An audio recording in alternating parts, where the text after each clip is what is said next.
Hey guys, Bleaks here, back with another video.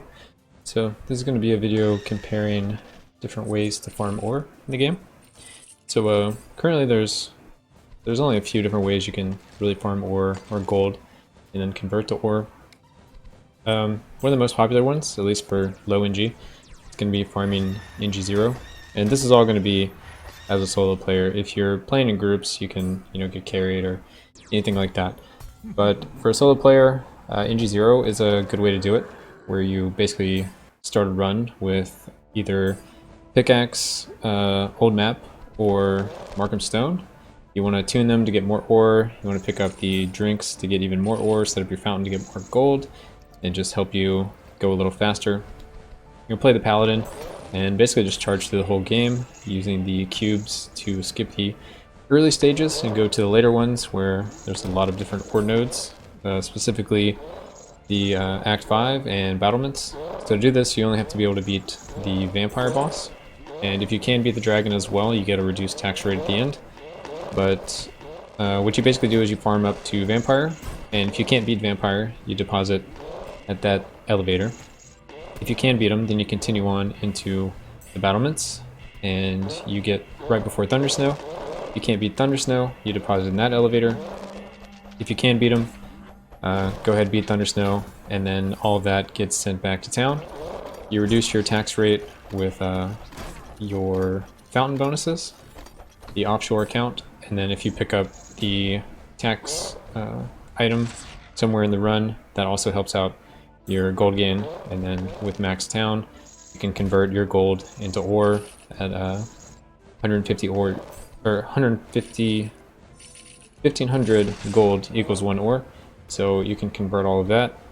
I would say starting out, you make around 1,000 ore a run. NG0, like a level 25 character, you need NG0 completed, most likely, to have enough skill stars to really support it. And then you have to find the anvil and start attuning the blueprints to give you more ore. Once you've attuned those blueprints and found the ore drink, you can then start farming some more, and you get around 1,500 to 2,500 ore an hour, just depending on what stage in that process you are. From there, as you rank up in NG levels, you're going to get more and more ore percentage, and you're also going to get more and more like mana regen, higher level charge, so your paladin's going to be able to go faster and faster. After that point, there's only a couple other farming methods. So this is going to be a later one because you need that ore percentage to get like really high with NG levels. Before, you're just playing on NG0, so your ore gain is static with your drinks and with your items, and then the items you pick up with Markham Stone. After that, you can start doing what's called imp farming. Imp farming is where you turn on your highest NG possible. You don't worry about any items or drinks unless you just want to spend extra time doing each run. But I don't really advise doing that. I would just go straight in, no money, just set up your fountain.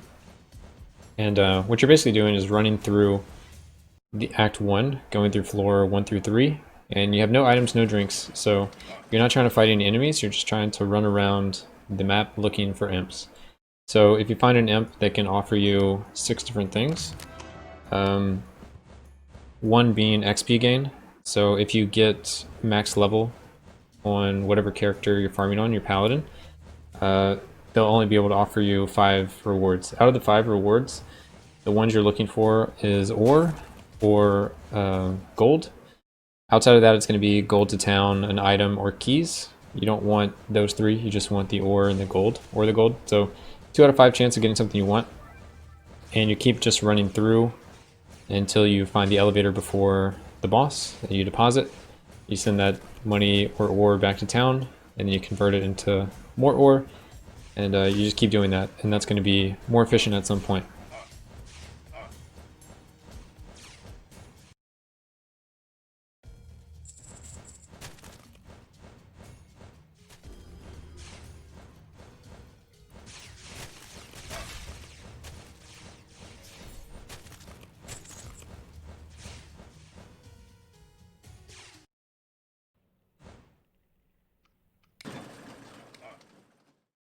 So to actually talk about when things become more efficient, we got to look at the numbers. So this is my current character setup.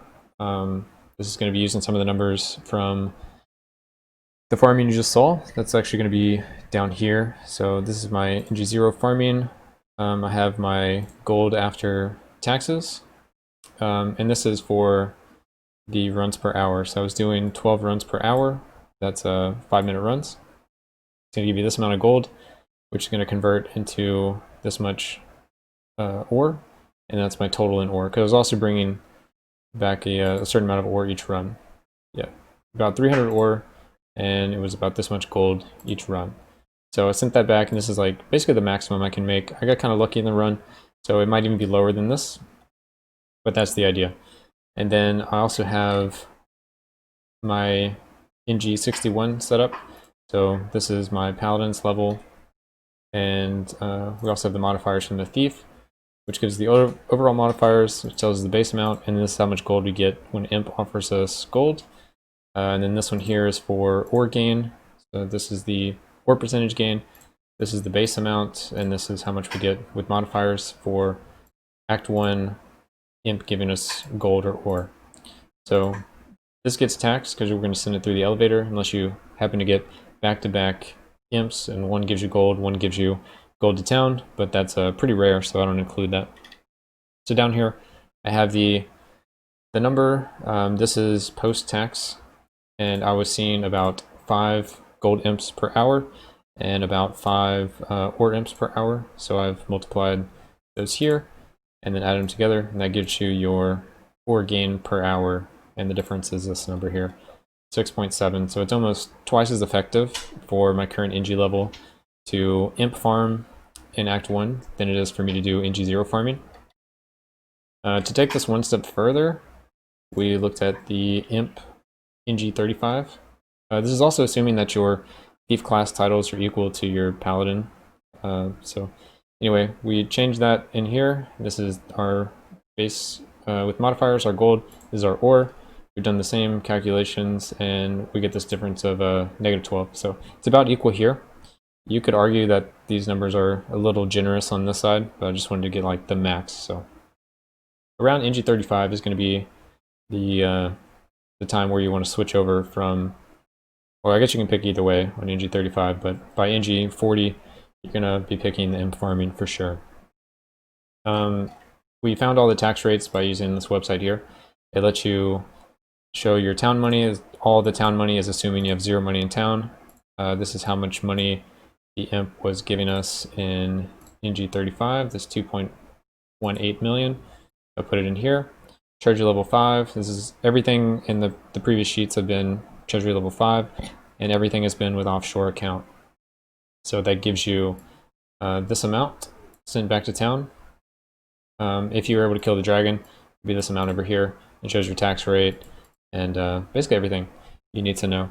So you can use these resources to basically figure out at any point what you should be doing, what's more efficient for you. Like I said, this is all like solo play, not using any profile shenanigans, nothing like that. This is technically the fastest way to farm more for you. So hoping this video helped you guys. Let me know if you have any questions, comments. I think I went over everything, but if I missed anything, just let me know. I'll answer anything. But yeah, it's really useful. Someone helped make this the sheet here, so I'll give them credit, and I'll make a copy of it and link it to you guys, so you can adjust these numbers and figure out exactly what would be best for you. But generally speaking, NG0 to NG35, you want to just do NG0 ore farming. NG35 plus, you want to do imp farming in Act 1. But anyway, thanks everybody for watching, and I'll catch you guys next time.